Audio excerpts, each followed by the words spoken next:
के बैनर तले आज हम लोग सुप्रीम कोर्ट के निर्णय को समीक्षा करने के लिए और 21 अगस्त को भारत बंद करने के लिए सुप्रीम कोर्ट ने जो फूट डालो शासन करो वाला पॉलिसी अपना करके जो निर्णय दिया है, इस निर्णय के अगेंस्ट में सुप्रीम कोर्ट का कहना है कि दलित समाज में कुछ लोग क्रीमी लेयर के दायरे में आ गए हैं। जैसे ओबीसी में 27% क्रीमी लेयर दे करके कुछ लोगों को आरक्षण देने का काम किए।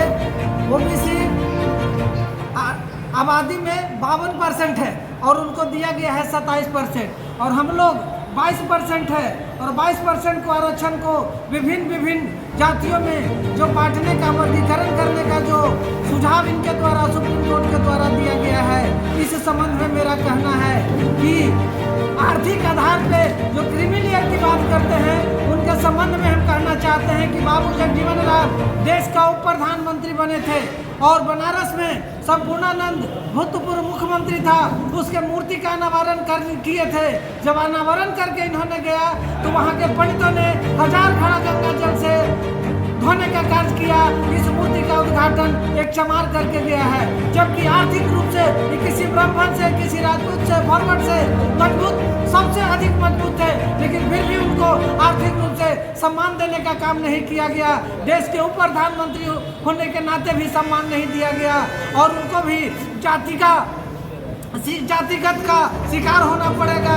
इसलिए भारतीय संविधान का नींव अस्पृश्यता के आधार पर, गैर बराबरी के आधार पर समतामूलक समाज के निर्माण करने के लिए भारतीय संविधान में बाबा साहब ने जो आरक्षण का प्रावधान किया गया है, 100% बाबा साहब के भावनाओं के अनुरूप हमको आरक्षण चाहिए। नहीं तो दलित 21 तारीख को दिखा देगा कि हिंदुस्तान के दलितों में कितनी शक्ति है, कितना पावर है। जब तक हम लोग सड़क पर अपना आंदोलन तय करेंगे, उसके पहले यह सरकार हिल चुकी है, करवट मारना शुरू कर दिया है, अपना रोटी लोगों पर फेंकना शुरू कर दिया है।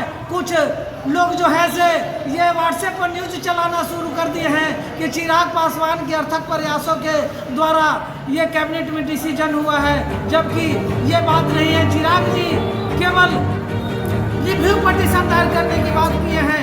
आज तक संसद का स्पेशल सत्र बुला करके सुप्रीम कोर्ट के आदेश को क्वेश्चन करने का कोई भी प्रस्ताव नहीं दिए हैं। इसलिए मैं इनको घोर निंदा करता हूँ। जहाँ तक जीताराम मांझी जी कहते हैं कि 10 वर्षों का पहले ये प्रोविज़न होना चाहिए था, मैं उनसे पूछना चाहता हूं कि आप जिस पार्टी को चला रहे हैं उस पार्टी में आप अपने पूरे खानदान को, समधी को, बेटा को, बहू को, दामाद को आप पूरा पद पर रखे हुए हैं। अगर आप अन्य जाति के लोगों को भागीदारी देना चाहते हैं तो दो मुसर समुदाय के लोगों को आप अपनी पार्टी में क्यों भागीदारी नहीं दे रहे? ये नीति नहीं चलेगी। विधायक लखनदर पासवान बोल रहे हैं कि जब तक हम हैं तब तक मतलब कोई संविधान पे छेड़छाड़ नहीं कर सकता, उस पर क्या कहेंगे आप? भाजपा के लखनदर पासवान जी से मैं आग्रह करता हूं कि आप अपने भाजपा के पार्टी पर दबाव दें और ये घोषणा करवाएं राष्ट्रीय अध्यक्ष से, प्रधानमंत्री से कि हम स्पेशल सत्र बुला करके और इस ऑर्डर को हम क्वेश करेंगे, तब जाकर के लखनदर पासवान के बातों पर हम विश्वास करेंगे। अन्यथा इस तरह का स्टेटमेंट देने से भारतीय संविधान के मूल भावनाओं को रक्षा होने वाला नहीं है। इसके लिए जमीन पर उतरना पड़ेगा।